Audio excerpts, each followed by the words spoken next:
Tight. Hey Gemini, I'm back with your cards, so let's get started. The underlying theme or the overarching energy for this mid-month November reading for y'all is the Knight of Wands. The Knight, I see it as a few different things. The first is a message or a messenger, usually of the fire sign variety. That can be Aries, Leo, or Sagittarius. If it's not a message or a messenger, then this is someone of the fire sign variety that is just acting immaturely. The age range for the Knight is a little bit higher than that of the Page. I see the Knight as mid to late 20s into the mid to late 30s. I see the Kings and the Queens as 40 years and above. So this is middle age, if you will.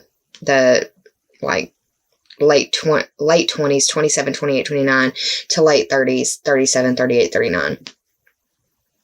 The fact that they're in the reverse could be that they're having a hard time or they're just acting out. The having a hard time could be physically, mentally, or emotionally. The fire signs are known for being brave and courageous and impulsive and fierce. They're known for being ego-centered, which isn't a bad thing. We all have to take care of ourselves, right? Also known for being very imprudent at times. They're very leap before you look type energy.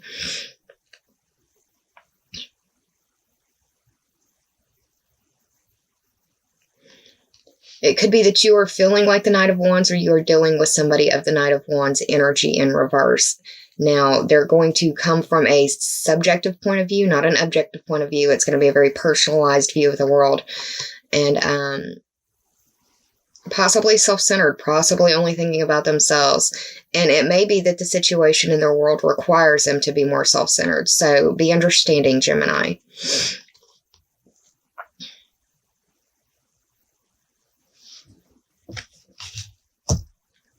Now, the present card that I received for you, the first card that fell while I was shuffling, is the Page of Swords. This is the younger side energy. This is late teens to late 20s. 17, 18, 19 to 27, 28, 29. Whenever I see a sword, especially a character card, that would be Page, Knight, or King or Queen, even sometimes the Ace of Swords, just really depends on the reading. But when I see this guy or any of the court cards in reverse with a sword in their hand, it means to me several different things. The first is that you could be dealing with miscommunication.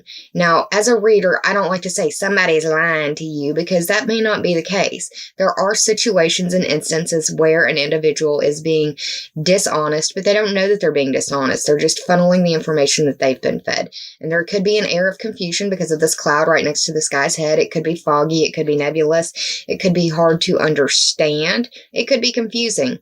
They could be confused, or they could be trying to confuse you. So what I like to say about this card is that it's misinformation either through intent or misintent. This could be somebody who is intentionally trying to misinform you or not. The sign associated with the swords are the air signs. The air signs are you, Gemini, Libra, and Aquarius. Now, Gemini, it could be that this is representative of you or how you are feeling. You could feel like between the Knight and the Knight of Wands and the Page of Swords, it could be that you feel like the world or the rug has been pulled from underneath of your feet. It could feel like you are getting some information that is knocking you off of your horse, if you will. A lot of clouds in this card, which make me want to tell you that there is silver lining in the situation, and you do have the tools at hand to find it. You just have to look. It will not fall into your lap immediately.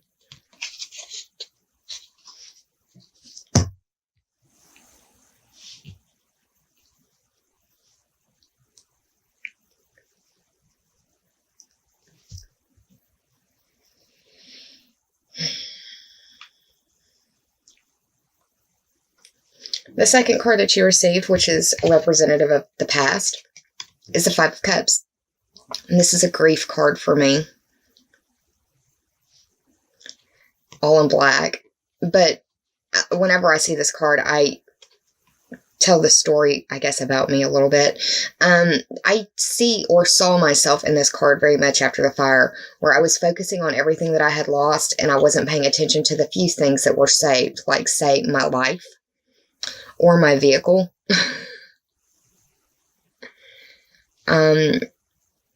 You could be crying over spilled milk. The 5 represents the Leo-ruled house of children, creativity, social life pleasures. This is where you fall in love. This is where those butterflies in your stomach, where you've got, where your crushes are born. This is the house of dating. This is the house of where you've got skin in the game, where you really care about those people in your very close inner circles.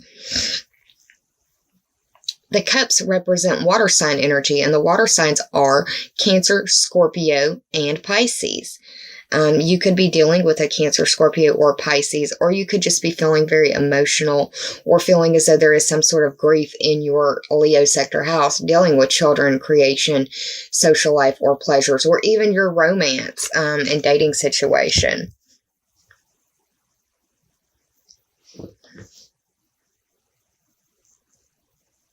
That's the past situation.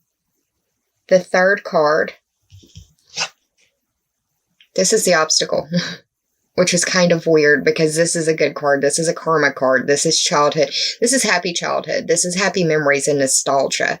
It's also having enough to share without needing to be concerned about yourself. You have enough for yourself and to share with others around you. Another Cups card. Cancer, Scorpio, and Pisces could be involved, or it could just be emotional relationship type energy. This is the 6th card of the Cup suit. The 6 represents the Virgo-ruled house of work and health, or the competency and skills that you bring to the services that you provide. The obstacle may be that you have a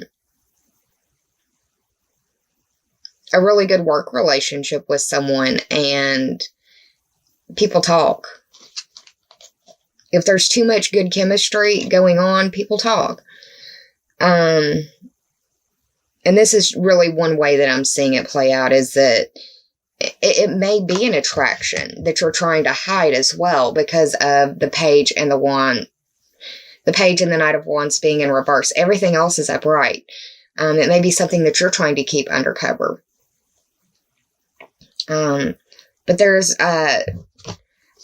like a genuine affection between these two people.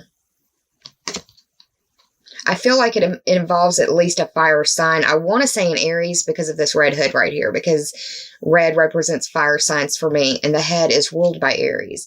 So it may involve an Aries. It may involve an Aries with the head. It may involve an Aries with problems like health issues in the head.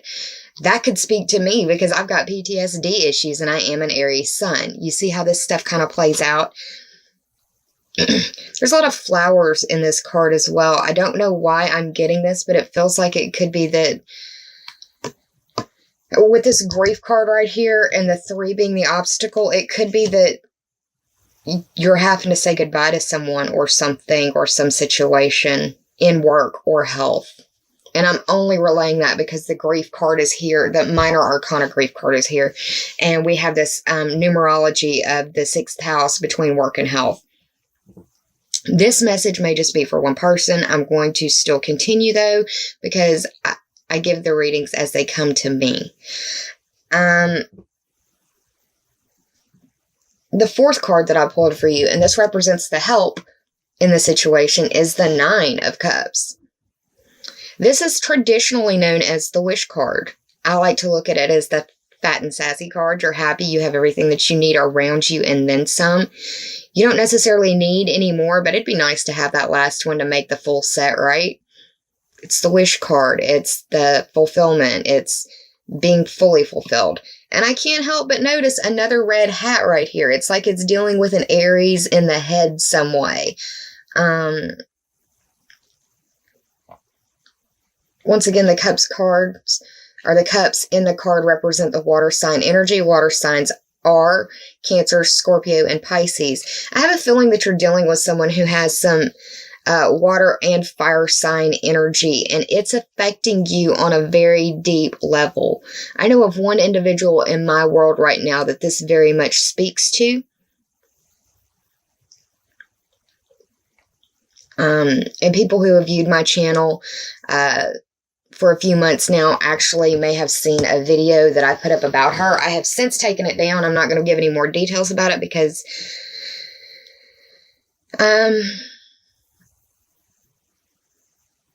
really it's not my business.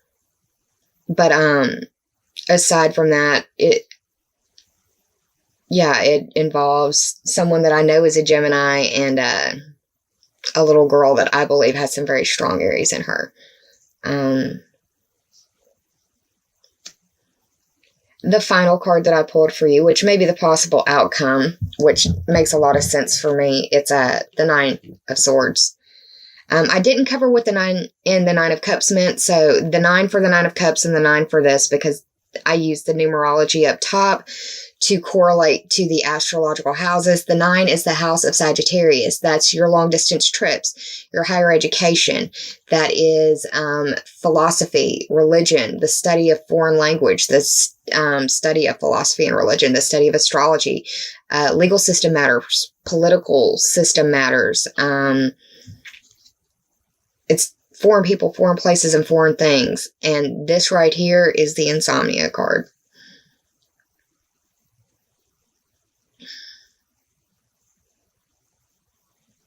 The swords represent air sign, the air signs, but it's like mental faculties. It's in your head. It's being in your head and not being able to sleep is what this card represents to me.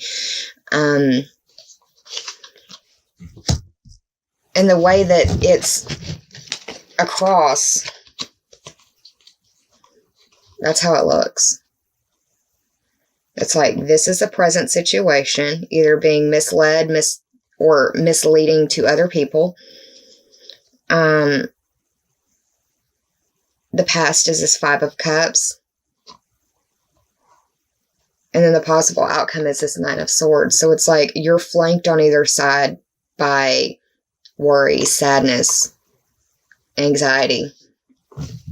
If it's not you, it's somebody close to you that you're concerned with or care about deeply. I even want to say that this Page of Swords has some fire sign in them because, look, we're wearing red right here, too. It could be their sun, their moon, or their rising sign, Gemini. It really just depends. But it looks like you're up late at night trying to figure out what's going on. Or you're up late at night trying to figure out the balance between what you want and what you have and where you're trying to go. And you could be feeling very tired because of all of this insomnia. Now, I did the tarot total. We had the 5 of Cups, the 6 of Cups, the 9 of Swords, and the 9 of Cups. That equals to 29. 2 plus 9 is 11. 11 speaks to the Aquarius ruled house of your friends, your groups, memberships, associations, and teams, affiliations that you belong to. It covers your future wishes, goals, and bucket list dreams. It can also speak to the internet because of Aquarius and that being ruled by Uranus and all of that. But this could be playing out on the internet. This could be playing out through electronic messages as well. We've got Mars going into Aquarius, which is your 9th house, and you've got 2 9 cards up here. Mars is a planet of energy, impulse, and aggression, and passion as well. Moving into the 9th house. On the 9th. Are you kidding me? Yeah, there's a lot of synchronicity in this spread right here. It could be involving somebody who has a lot of Aquarius energy in them. It could be dealing with someone who's in a friend group. This can be somebody online or in real life friends. This can be somebody in the groups, memberships, associations, teams that you may belong to. yeah, that's what's playing out for you very strongly in this tarot portion of the reading. Let's go ahead and switch over to the oracle cards now, which also are very synchronistic in the numerology. Just give me a second. So what we've got for the first card is the Pearl Threaded. I have never had this card fall for me in a video reading. Let me pull closer. Look at the colors in that card. It doesn't look very impressive, but I mean, up close it looks way cooler. The Pearl Threaded. This is the 38th card. 3 plus 8 is 11, y'all. Friends, groups, future wishes, goals, dreams. Bucket lists. I wonder how difficult it is to actually thread a pearl. I've never had to do that before, but I mean, I've got shaky hands to begin with, so I probably wouldn't be that good at it. The first thing that I want to tell you is that this is about bringing you and another person, another situation, another lesson closer. Like a strand of pearls being stranded together. It's a single pearl. But how many singular pearls make up that threaded strand of pearls for the necklace, for the bracelet, whatever it is? This is about learning from the collective, learning from your work in groups.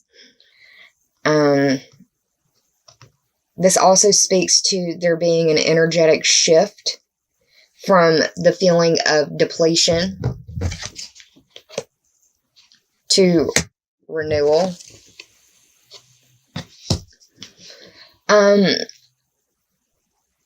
It's a time for honoring your growth in all things. And it's also a time for honoring your transformation. And that right now, this is no longer a time for solitude. You need to lean on the people around you. Now, the poem that went with this card spoke to me, and that's why I'm giving it to you. It says, "Hearts apart, remember love, and time stands still."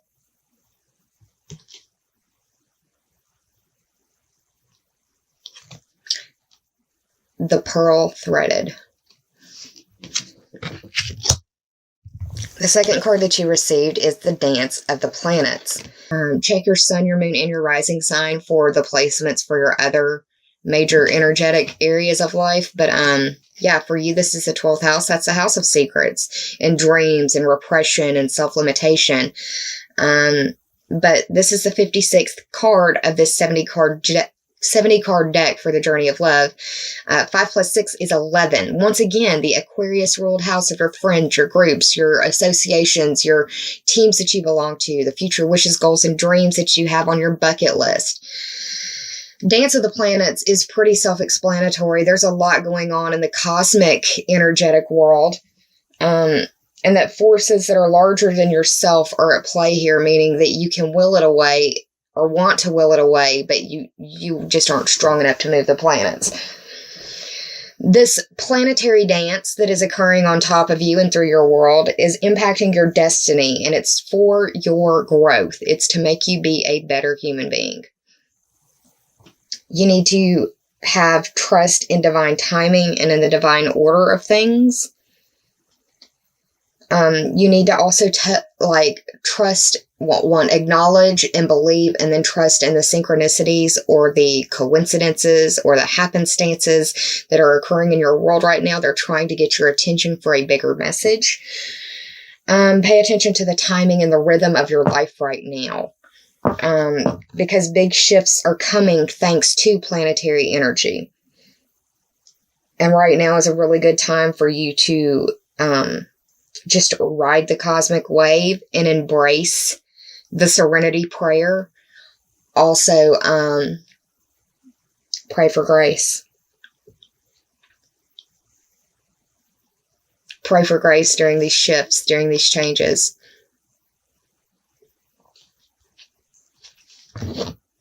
So yeah, Gemini, that's what's going on for you for mid-month November. I hope you enjoyed this reading. If you did, please like, share, and subscribe. If you already have, I thank you from the bottom of my very grateful heart.